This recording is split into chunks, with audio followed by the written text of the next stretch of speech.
நான் தேவ சாயல்னு என்ன அர்த்தம்? எனக்குள்ள பெருகக்கூடிய சக்தி இருக்கிறது. ஆசீர்வாதத்தை, ஐஸ்வர்யத்தை, ஆத்துமாக்களை, வரங்களை, கிருபையை என்னால் பெருக்கிக் கொள்ள கை தட்டினவர்களுக்காக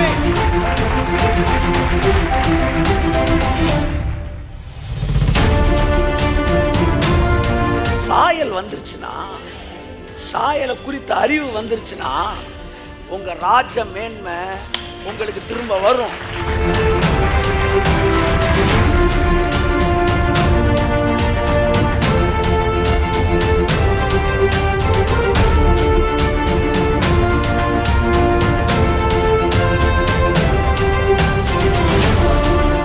தான் சாயல் என்ன, நான் கடவுள்கிட்ட யாரு, என் பர்சனாலிட்டி என்ன, நான் என்ன மேற்கு, கையத்துக்கு. நியாயப்பிரமாணக்காரன் என்ன சொல்றானா, இந்த கண்ணாடி என் குறையெல்லாம் எனக்கு காட்டுது அப்படின்வாங்க. ஆனா உண்மை சொல்லுது, கண்ணாடி குறையெல்லாம் காட்டல, என் சாயலை தான் எனக்கு காட்டுது.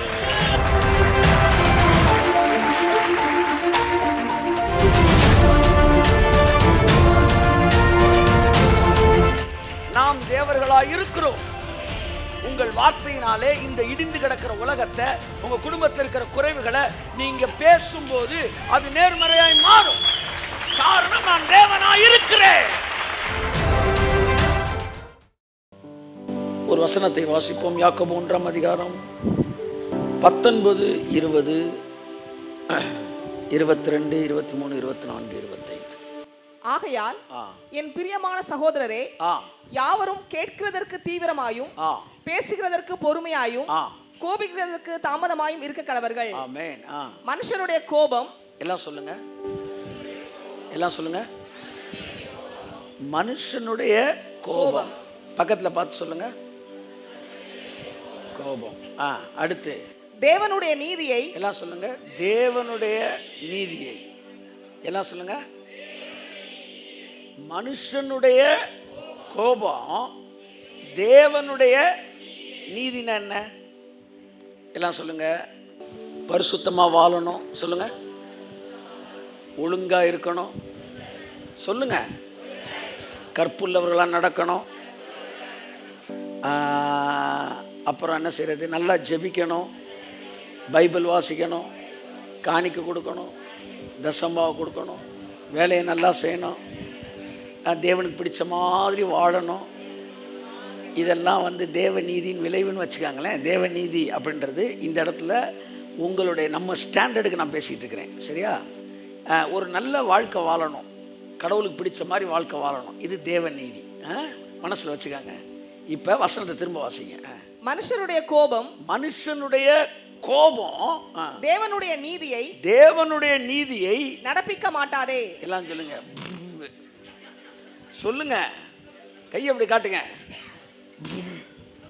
உன் கோபம் ஒரு கொசுவை கூட திருத்தாது.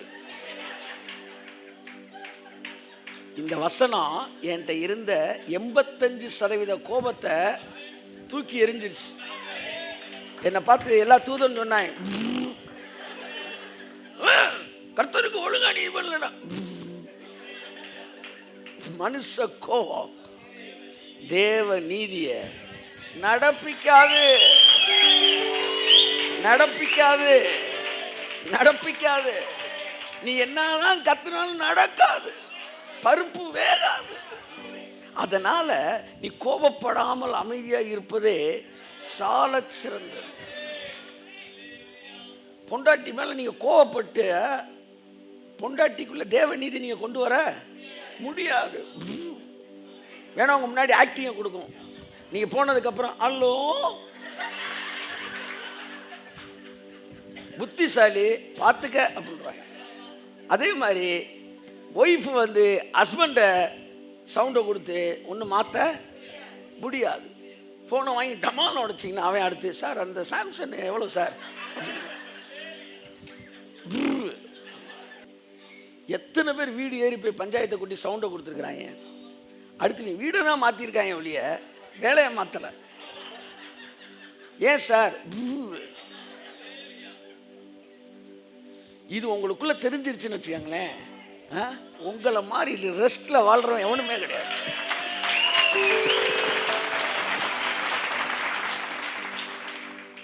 நீங்க கண்டிச்சா கூட எமோஷன் ஆகாம பிரஷர் ஏறாம தான் கண்டிப்பீங்க. அதெல்லாம் இருக்காது. பார்த்துக்க, உனக்கு ஒரு மரியாதை இருக்கு, உனக்குன்னு ஒரு இது இருக்கு, டிக்னிட்டி இருக்கு, மெயின்டைன் பண்ணிக்க. அசிங்கப்படுத்திடாத. நீ அசிங்கப்பட்டா கூட நான் அசிங்கப்பட மாட்டேன். என்ன தேவன் ஆசிரியர் அப்படின்ற லெவலில் நீங்கள் பாட்டிருவீங்க. ஏன்னா ஒன்று தெரியும், மனுஷ கோபம் தேவ நீதியை நடப்பிக்க மாட்டாது. கையை தட்டு. இந்த வசனம் மட்டும் ஒரு 10 வருஷத்துக்கு முன்னாடி தெரிஞ்சிருந்தா எவ்வளோ இடத்துல கோவப்படாமல் இருந்திருப்போம். நான் கர்த்தருக்காக கோவப்படுறேன்பா. உன்னை யார் தங்கம் கோவப்பட சொல்லுது? உன்னை யாரு செல்லம் கத்த சொன்னது? மனுஷ கோபம் தேவ நீதியை நடப்பிக்க மாட்டாதே. அடுத்த வசனம். ஆகையால் நீங்கள் எல்லாவித அழுக்கையும் கொடிய துர்க்குணத்தையும் ஒழித்துவிட்டு உங்கள் உள்ளத்தில் நாட்டப்பட்டதாயும் உங்கள் ஆத்துமாக்களை ரட்சிக்க வல்லமையுள்ளதாயும் இருக்கிற வசனத்தை சாந்தமாய் ஏற்றுக்கொள்ளுங்கள். சாந்தமாய் ஏற்றுக்கொள்ளுங்கள். அடுத்து, அல்லாமலும் நீங்கள் உங்களை வஞ்சியாதபடிக்கு. பாருங்க, நீதியை நடப்பிக்க மாட்டாதே. தேனா ஏகாரம். அது என்ன ஆரம் தெரியல. ஏகாரம் அப்படின்னா அதாவது உன்னை வந்து ரொம்ப ஸ்ட்ரெஸ் வந்து அழுத்தி சொல்றதுக்கு தான் அந்த இதை பயன்படுத்துவாங்க. ஒருவனே ஒரே பலியினாலே ஒருவனே அந்த மாதிரி நடப்பிக்க மாட்டாதே அப்படின்னா அதுக்கு சான்ஸே இல்லை. It is impossible. It is impossible. அதனால ரொம்ப கோவப்படாதீங்க. பக்கத்தில் தட்டி சொல்லுங்க, கோவப்படாதீங்க. நீங்க கோவப்பட்டு யாருக்கு எந்த புண்ணியமும் இல்லை. மனுஷ கோபம் சொல்லுங்க தேவ நீதியை நடப்பிக்க. அடுத்து வாசிங்க. அல்லாமலும் நீங்கள் உங்களை வஞ்சியாதபடிக்கு. நீங்கள் எல்லாம் சொல்லுங்க, உங்களையே ஏமாத்தாதபடிக்கு. எல்லாம் என்ன பாருங்க, உங்களை இன்னொருத்தன் ஏமாத்தினா அது நியாயம். கொடுமை என்னன்னா உங்களை நீங்களே ஏமாத்திக்கிறது. உங்களை நீங்களே. வாரம் வாரம் சர்ச்சுக்கு வரேன் சார், 20 வருஷமா வரேன், என் வாழ்க்கையில் ஒண்ணுமே நடக்கலை. யார் ஏமாத்தினது? நீங்களே உங்களை. கொஞ்ச நேரத்துக்கு தசமபாகம் பேசுனேன்ல, அப்படின்னா என்ன அர்த்தம்? இல்லை இல்லை அப்படின்னா பார்ப்போம்யா, பண்ணுவோம்யா, மாட்டோம்னா சொல்கிறோம். அப்புறம் ஒரு 10 வருஷம் கழிச்சு என்ன பண பிரச்சனை அப்படியே தானே இருக்கு. யாரும் ஒன்று ஏமாத்தலை, நீ தான் ஒன்று ஏமாத்திருக்க. அந்த காலத்தில் ஸ்கூலில் வாத்தியாரெலாம் சொல்லுவாங்க தெரியுமா, தம்பி நீ என்ன ஏமாத்தலை, ஒன்னே ஏமாத்திக்கிட்டு இருக்கு. அதுக்கு அர்த்தமே தெரில. அப்புறம் +2 ரிசல்ட் வரும்போது தான் நமக்கு அர்த்தம். ஸோ உங்களை நீங்களே வஞ்சியாதபடிக்கு திருவசனத்தை எல்லாம் சொல்லுங்க, கையப்பட சொல்லுங்க, கேட்கிறவர்களாய் மாத்திரம் அல்ல அதன்படி செய்கிறவர்களாயும். வசனத்தை கரெக்டாக என்ன குழப்பி விடாங்க ஏதாவது சொல்லி. அதன்படி செய்கிறவர்களாயும் இருங்கள். கை தட்டுங்க ஒரு அவருக்கு. ஆமென். அதன்படி செய்கிறவர்கள் தானே இருக்கு. ஆமா, அதன்படி செய்கிறவர்களாயும் இருங்கள். ஆமா, இருங்கள். எண்ணத்தினாலெனில். அடுத்து, ஒருவன் திருவசனத்தை கேட்டும் அதன்படி செய்யாதவனானால் கண்ணாடியிலே தன் சுவாப முகத்தை பார்க்கிற. கண்ணாடியில் இன்னைக்கு எதை நான் பேச போறேன் உங்களுக்கு. தன் சுவாப முகத்தை பார்க்கிற மனுஷனுக்கு ஒப்பாயிருப்பான். மனுஷனுக்கு ஒப்பாயிருப்பான். யாரெல்லாம் காலையில் கண்ணாடியை பார்த்துட்டு வந்திருக்கீங்க? ஆமே, கண்ணாடியை பார்க்கிற சுவாப மனுஷன். பரவாயில்ல, 10 பேர் கண்ணாடியை பார்க்காம வந்திருக்கிறீங்க. சுவாப மனுஷனுக்கு ஒப்பாக இருப்பான். அவன் தன்னைத்தானே பார்த்து அவ்விடம் விட்டு போன உடனே தன் சாயல் இன்னதென்பதை மறந்து விடுவான். தன் சாயல் எல்லாம் சொல்லுங்க. ஆமென். உங்களுடைய சாயல், என்னுடைய சாயல், தன் சாயல் மனிதனுடைய மிகப்பெரிய ஒரு சாபக்கேடு. தன்னுடைய சாயல் இன்னது என்பதை அவன் மறந்து போகிறான். மனிதன் தன்னுடைய சாயலை மறந்து போவதே அதனுடைய சாபங்களுக்கு காரணம். விக்டோரியா மகாராணி வீட்டில் நீ பிறந்திருக்கலாம், ஆனால் நீ மென்டலாக இருந்தேன்னு வச்சுக்கவே, ரோட்டில் ஓரமாக நின்றுக்கிட்டு இருக்கும்போது டக்குன்னு கார் கதவை திறந்து வேகமாக ஓடி போய் தெருவில் விற்கிற பணியாரத்தை சட்டிக்குள்ளே கையை விட்டு எடுத்து தின்னுட்டு இருப்ப. இன்னைக்கு பாவத்துக்கு நாக்க தொங்க போட்டு அலைகிறதெல்லாம் அதுக்கு காரணம் என்னன்னா, தான் சாயல் என்ன, நான் கடவுள்கிட்ட யாரு, என் பர்சனாலிட்டி என்ன, நான் என்ன மேக்கு கையத்துக்கு என்பது தெரியாதுதான். சாயலை மறந்துட்டா பொம்பளை பிள்ளை ஆம்பளை பையன் மாதிரி, ஆம்பளை பையன் பொம்பளை பிள்ளை மாதிரி எல்லாம் ஒரே மாதிரி தான் என்ன செய்யறாங்க, இருக்கிறாங்க. ஏன்னா அவன் ராஜா பிள்ளைன்ற மறந்து ஒரு பிச்சைக்கார மனநிலை அவனுக்குள்ள வந்துருச்சு. இனி நம்ம கல்யாணம் ஆகாது, இனிமேல் நமக்கு ஃபியூச்சரே அமையாது, இனிமேல் நம்ம லைஃப்பில் முன்னேறவே முடியாது, அதனால் பேங்கை கொள்ளையடிச்சிடுவோம், இனிமேல் நமக்கு பணம் வர்றதுக்கு வழி இல்லை, அதனால் திருடிடுவோம், இனி நம்ம தப்பிக்கவே முடியாது, அதனால் கொன்றுவோம், இனிமேல் நம்ம கல்யாணமே நடக்காது, அதனால் ஊரை விட்டு ஓடிடுவோம் என்று பலவித முடிவுகள் மனிதன் மட்டரகமாக எடுப்பதற்கு காரணம் தன்னுடைய சாயல் இன்னதென்பதை அவன் மறந்து விடுகிறான். இந்த தலைப்பில் நான் பேச விரும்புகிறேன். உன்னுடைய சாயல் என்ன? கர்த்தர் சித்தமாக நான் தொடர்ந்து ஒவ்வொரு வாரமும் உங்களுடைய சாயலை பற்றி நான் பேசலாம்னு நினைக்கிறேன். கை தட்டுங்க. ஆமென். என் சாயல் என்ன சொல்லுங்க. ஹல்லேலூயா.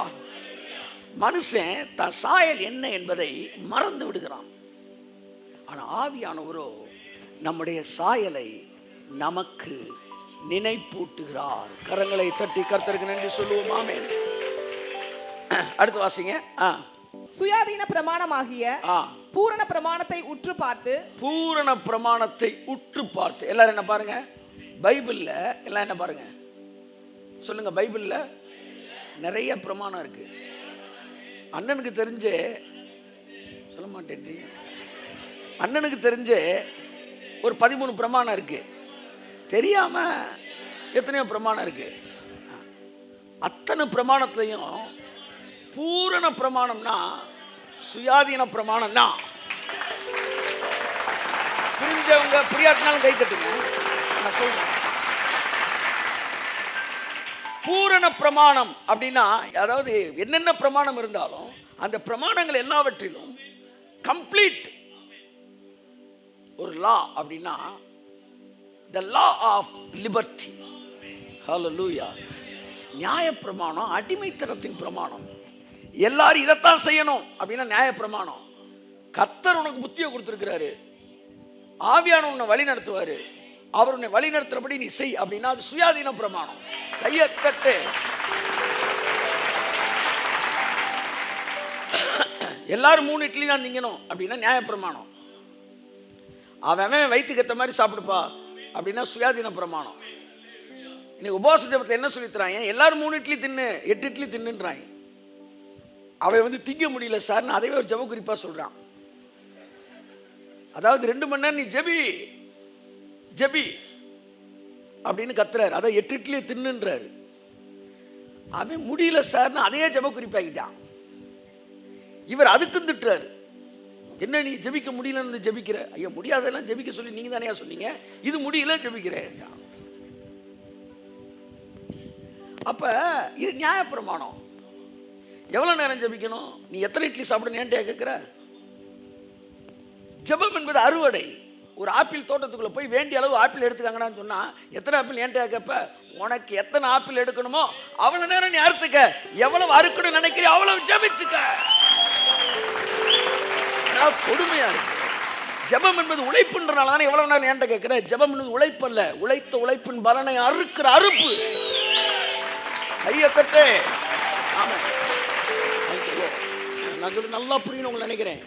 இயேசு முடித்ததை நீங்கள் அறுக்கிற அறுவடைக்கு பேர் தான் ஜெபம். prayer is not sowing, it is reaping. அரை மணி நேரம் அறுத்தா எவ்வளோ இருக்கணுமோ அறுத்துக்கலாம். ஆசீர்வாதத்தை நிறையா இருக்கணும்னா 1 மணி நேரம் நீங்களே அறுத்துக்கலாம். அது யூ ஹாவ் டு டிசைடு. உங்கள் பேங்க்லேருந்து எவ்வளோ ரூபா எடுக்கணும் என்ன வந்து கேட்குறீங்க? அது மாதிரி எவ்வளவு நீங்கள் ஆசீர்வாதம் இருக்குன்ற நீங்கள் முடிவு எடுத்துக்காங்க. சுயாதீன பிரமாணம் எல்லாம் சொல்லுங்க. நம்ம இப்போ எந்த பிரமாணத்தில் இருக்கோம் தெரியுமா? சுயாதீன பிரமாணம். அதனால பேசுறாரு, மனுஷ கோபம் தேவ நீதிய சொல்லிடு, வான் பண்ணிடு, தண்ணி தெளிச்சிரு, என்னன்னு சொல்லு. அதை மீறி பஞ்சாயத்தை கூட்டினீங்கன்னா அவன் கொஞ்சம் வேகமாக வேலை பார்ப்பான், இல்லை தெரியாமல் வேலை பார்ப்பான். இதான் நடக்கும். சரி, அப்போ அவனுக்கு போதிக்க வேணாமா? உன் பிள்ளைகள் கர்த்தரால் போதிக்கப்பட்டு இருப்பார். இந்த பேண்ட்டு வேண்டாம்னு நினைக்கிறேன் தம்பி அப்படின்னு நான் சொன்னேன்னு வச்சுக்காங்களேன், அதை மீறி அவன் போட்டான்னா கூட அந்த பேண்ட் போட்டது தப்புன்னு அவனுக்கு ஃபீல் பண்ண வைப்பார். ஆமாம், ஒரு தம்பி அப்படி தான் சொல்லிட்டு அன்றைக்கி போனால் அந்த பேண்ட்டை கிழிஞ்சிருச்சு. காலையில் நீங்கள் சொன்னீங்க, அதை சொல்லி மீறி போட்டு போனேன், இப்படி ஆகி போச்சு. நான் போதிக்கலை, நான் கத்தலை, சவுண்டை கொடுக்கல, வேணான்னு நினைக்கிறேன், அவ்வளோதான் சொன்னேன். அப்போ அவனுக்கு போதிச்சது யார்? கர்த்தரால் போதிக்கப்பட்டிருப்பார். உங்கள் பிள்ளைய கர்த்தர் கேர் எடுத்துருவார், கரெக்டாக சொல்லி கொடுத்துருவார். அவனுக்கு என்ன ஸ்டைல் பிடிக்குதோ அந்த ஸ்டைலில் சொல்லி கொடுத்துருவார். கடவுளுடைய கோஆப்ரேஷன் நமக்கு தேவை. கடவுள் இல்லாமல் நீங்களும் அவனை வேலை பார்க்கவே முடியாது. அதனால் சுயாதீன பிரமாணத்தை ரொம்ப கேர்ஃபுல்லாக அவங்கள சுற்றி நீங்கள் வச்சுக்கிட்டே இருக்கணும். யாரையும் அடிமைத்தனப்படுத்த முடியாது நம்ம. ஆமாம், இந்த உலகத்தில் நீங்கள் யாரையுமே அடிமைப்படுத்த முடியாதுங்க. உங்கள் பொண்டாட்டிய, உங்கள் பிள்ளைய யாரையுமே அடிமைப்படுத்த முடியாது. போடான்ட்டு போயிடுவான், யாரையும் அணின்றான் பையன் கூட. ஆனால் நீங்கள் அவனை நேசிப்பதன் மூலமாக அவனை உங்களை அடிமையாகவே மாற்றிடலாம், அடிமையாகவே மாற்றிடலாம். இந்த கரெக்ஷன் பண்ணுறது, போதிக்கிறது எல்லாமே செய்யணும், செய்யக்கூடாதுன்னு சொல்லலை. மாம்ச கோபம் கலந்துராமல் செய்யணும், அவ்வளோதான். எல்லாத்தையும் செய்யணும். சொல்லுங்க, மாம்ச கோபம் மிக்ஸ் ஆகாமல் செய்யணும். சில நேரம் கோவப்பட்டுட்டீங்கன்னா ஒன்றும் பிரச்சனை கிடையாது, மன்னிச்சுடுவார் தேவன். உடனே பெரிய குற்ற உணர்வோடு நீங்கள் உட்காரக்கூடாது. ஐயோ நான் குற்ற உணர்வு அடைஞ்சு, இல்லை இல்லை, பிள்ளையானோடனே நடத்த வேண்டிய வழியில் நடத்துங்க. கோவப்பட்டீங்களா, உங்களை மன்னிக்கிறது தெரியணும் உங்களுக்கு. என்ன தேவன் மன்னிப்பாடுறா, ரைட்டு, அந்த மன்னிப்புக்குள்ளே நீங்கள் வரணும். அடுத்த முறை இன்னும் பெட்டராக ஹேண்டில் பண்ணுறேன் அப்படின்னு முடிவை நீங்கள் எடுக்கணும். உங்களை சுற்றி ஒரு பரலோகம் சிருஷ்டிக்கப்படுவதை பார்ப்பீர்கள். சரி, இது வேற பேக்கேஜ், இதை விட்டுருவோம். இப்போ என் சாயல் இன்னது என்பதை நான் மறந்து விடுகிறேன். ஆனால் திருவசனத்தை கேட்கிறவனாய் மாத்திரமல்ல, அதன்படி செய்கிறவர்களாக இருக்க வேண்டும். அடுத்த அந்த வசனம் என்ன சொல்லுது? சுயாதீன பிரமாணமாகிய பூரண பிரமாணத்தை உற்று பார்த்து, இன்டென்ட்லி லுக்ஸ் இன்டென்ட்லி, உற்று பார்த்து, பூரண பிரமாணமாகிய சுயாதீன பிரமாணம் என்ன சொல்லுதுன்றது உற்று பார்த்து, அதிலே நிலைத்திருக்கிறவனே. எதில் நீ நிலைத்திருக்கணும்? அதுனா என்ன? அந்த சுயாதீன பிரமாணத்திலே நிலைத்திருக்கிறவனே. நான் நியாய பிரமாணத்தில் நிலைச்சிருக்கிறவன் இல்லை, சுயாதீன பிரமாணத்தில் நிலைத்திருக்கிறவனே. கேட்கிறதை மறக்கிறவனா இராமல், அதற்கு ஏற்ற கிரியை செய்கிறவனாய் இருந்து தன் செய்கையில் பாக்கியவானாய் இருப்பான். கைதட்டி ஓடுறவருக்கு ஆமென். ரெண்டே வசனம் சொல்றேன், ரெண்டே வசனம் சொல்லிட்டு முதல் வசனம் சொல்லுது உன்னை நீயே ஏமாத்திக்கிறாதன்னு. கடைசி வசனம் சொல்லுது நீ செய்கிறதெல்லாம் ஆசீர்வதிக்கப்பட்டிருப்பன்னு சொல்லுது. ரெண்டு வகையான கிறிஸ்தவர்கள். ஒன்று தன்னைத்தானே ஏமாத்துறவன், கடைசியில் கை விரித்து பார்த்தா ஒன்றுமே இல்லை. 20 வருஷமாக சர்ச்சுக்கு வந்தேன் சான்றான், 20 வருஷமாக வந்து நான் உபாச ஜபத்தை போட்டு என்னமோ சொல்கிறேன், கையை விரித்து பார்க்குறேன், ஒன்றுமே இல்லை, தன்னைத்தானே ஏமாற்றிட்டான். இன்னொருத்தன் செஞ்சதுல எல்லாம் ஆசீர்வதிக்கப்பட்டிருக்கான், கை நிறையா வாங்கியிருக்கிறான். ஆமென். இந்த ரெண்டு கேட்டகரியில் நீ எந்த கேட்டகரியாக இருக்க விரும்புகிற? ஒன்று தன்னைத்தானே ஏமாற்றுவது, இன்னொன்று தன் செய்கிறதுலாம் ஆசீர்வதிக்கப்பட்டிருப்பது. பாக்கியவான் என்றால் ஆங்கிலத்தில் பிளஸட் இருக்கு. இப்போ யார் ஆசீர்வதிக்கப்பட்டிருப்பா? அதான் நீ பேச விரும்புகிறேன். முதலாவது தன் சாயலை கண்ணாடியிலே வாசிங்க அந்த வசனத்தை. எண்ணத்தினானெனில் ஒருவன் திருவசனத்தை கேட்டும், எல்லாம் சொல்லுங்க திருவசனம், எல்லாம் பைபிளை காட்டுங்களேன். எப்படி திருவசனத்தை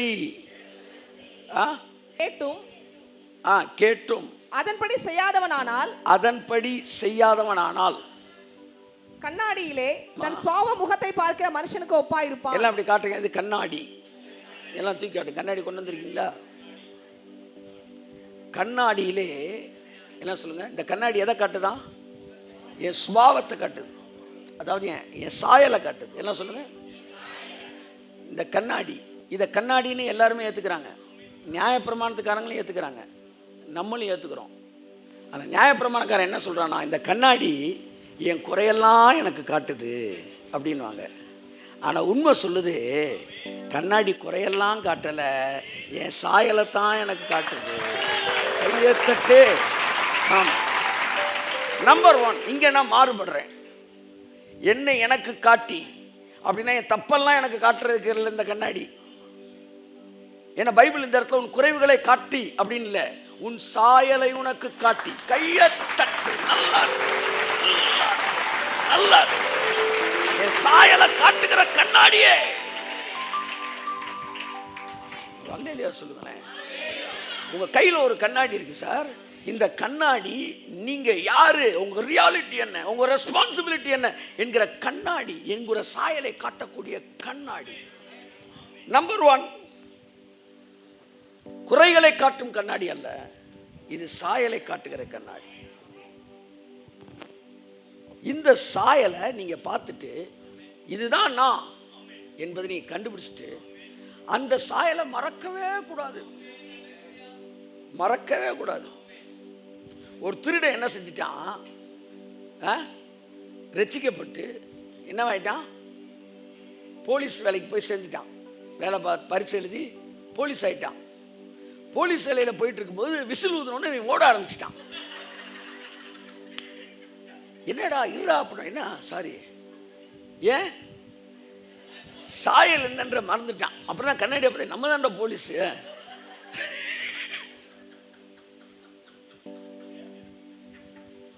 நிறைய பேர் பிசாசு என்னை விரட்டுறான் சார்ன்றாங்க. பிசாசுகளை நீங்கள் துரத்துவீர்கள் இருக்கு, ஆனால் பிசாசு இவனை துரத்துது. கண்ணாடியில் என்ன சாயலை மறந்துட்டான். எதுக்காக சாயலை பார்க்கணும்? Number 1 reality and responsibility. இது ரெண்டையும் உங்களுக்கு தெரிஞ்சுக்கணும். என் ரியாலிட்டி என்ன, என்னுடைய ரெஸ்பான்சிபிலிட்டி என்ன, இதை ரெண்டையும் இந்த கண்ணாடி எனக்கு காட்டி கொடுக்குது. இந்த வாரத்தில் இந்த கண்ணாடியிலிருந்து நீங்கள் யார் எல்லாம் சொல்லுங்கள், நீங்கள் யாருன்னு பார்க்க போகிறோம். ஆமேன். கையை தட்டுங்க. ஆமேன். தேவன் மனுஷனை முத படிக்கும்போது எப்படி படைச்சார்னா, சாயல்னா என்ன, தமது சாயலின்படியும் தமது ரூபத்தின்படியும் மனுஷனை படைப்போம், அப்படிதான் படைச்சார். பிசாசு என்ன செஞ்சான், ஹார்ட் டிஸ்க்ல இருக்கிறதெல்லாம் மாத்தல, ஓஎஸ் மட்டும்தான் மாத்தினான். அதாவது உங்களுடைய பிரெயின் சிஸ்டத்தை தான் கொலாப்ஸ் பண்ணான். உங்க சாயல் அழிக்கவே இல்லை அவன். உங்க சாயல் அப்படியே தான் இருக்கு. ஆனா உங்க மைண்டுக்குள்ள கையை விட்டு நீங்க ஒரு மிருகம், நீங்க ஒரு பிச்சைக்காரன், நீங்க ஒரு யாசகன் சொல்லி மூளைக்குள்ள கையை விட்டு அந்த ஓஎஸ் என்ன செஞ்சுட்டான், மாத்திட்டான். மற்ற எல்லாம் அப்படியே இருக்கு. மனுஷன் என்னவா தான் இருக்கிறான், தேவ சாயலா இருக்கிறான். ஆனா பாவி என்கிற உணர்வை அவனுக்குள்ள கொடுத்துட்டான். நேபுகாத் நேச்சர் மென்டல் ஆயிட்டான். அவன் மென்டலா இருந்தப்போ கூட ராஜாவாகி அவர் அப்படிதான் எழுதுறாங்க. சொஸ்த புத்தி இல்லாதவராய் இருந்தார். அவருக்கு மூளை தான் மாறி இருக்கு, ஆனால் அவர் ராஜா தான். ஆமேன். நான் யாரு, நான் ராஜா. நான் யாரு, நான் ராஜா. அப்ப திரும்ப அவன் மைண்டு தெளிஞ்சிச்சு பாருங்க. வாவ். மூளை தெளிஞ்ச உடனே பைபிள் சொல்ற அவன் முகக்கலை அவனுக்கு திரும்ப வந்தது. அவன் ராஜ கம்பீரம் அங்க போயிடக்கூடாது, போயிட்டான்னா ராஜ கம்பீரம் அங்க போயிடக்கூடாது. ராஜ கம்பீரம் அவனுக்கு திரும்பி வந்தது. அப்ப எல்லாம் சொல்லுங்க, சாயல் வந்துருச்சுன்னா, சாயலை குறித்த அறிவு வந்துருச்சுன்னா உங்க ராஜ மேன்மை உங்களுக்கு திரும்ப வரும். ஆமே. அந்த ராஜ மேன்மை திரும்ப வரும். அந்த முகக்கலை உங்களுக்கு திரும்ப வரும். ஆகவே முதலாவது உங்களுக்கு தேவை, அதை இயேசு சொன்னார், சத்தியத்தை அறிவீர்கள். நாலேஜ். இந்த சத்தியத்தை நீங்க அறியும் போது, இந்த கண்ணாடியில் உங்களை பார்க்கும்போது, அந்த சத்தியம் உங்களை விடுதலை ஆக்கும். பயத்திலிருந்து விடுதலை ஆக்கும், பாவத்திலிருந்து விடுதலை ஆக்கும், வியாதியிலிருந்து விடுதலை ஆக்கும், வேதனையிலிருந்து விடுதலை ஆக்கும். ஆமென். இந்த சீரிஸ் முடிக்கிறதுக்குள்ள உங்க சரீரங்களில் இருக்கிற வியாதிகள் மறைந்திருக்கும், குடும்பத்தில் இருக்கிற வறுமை நீங்கி இருக்கும். சத்தியத்தை அறிவீர்கள், சத்தியம் உங்களை விடுதலை ஆக்கும். குடும்பத்தின் எல்லைகளுக்குள்ள இருந்து இருக்கிற எல்லா பலவீனங்களும் வெளியேறி இருக்கும். தான் ராஜா என்பதை அவன் அறிந்த போது அவன் ராஜ மேன்மை அவனுக்கு திரும்பி வந்தது. நீங்க யாருன்றது உங்களுக்கு தேவசாயல் என்ற இந்த வார்த்தைகள், தேவனுடைய செய்திகளை நீங்கள் கேட்கும் போது உங்க ராஜ மேன்மை உங்களுக்கு திரும்ப வரும், உங்க முகக்கலை உங்களுக்கு திரும்ப வரும். மறுபடியும் நீங்கள் ஏதேன் தோட்டத்தில் ராஜாக்களை போல உலாவினது போல இந்த தேசத்தை ஆளுகிறவர்களாக, இந்த உலகத்தை ஆளுகிறவர்களாக மறுபடியும் நீங்கள் புறப்படுவீர்கள். ஆமென். கர்த்தருடைய பிரசன்னம் உங்களுக்கு புரிய வைப்பதா.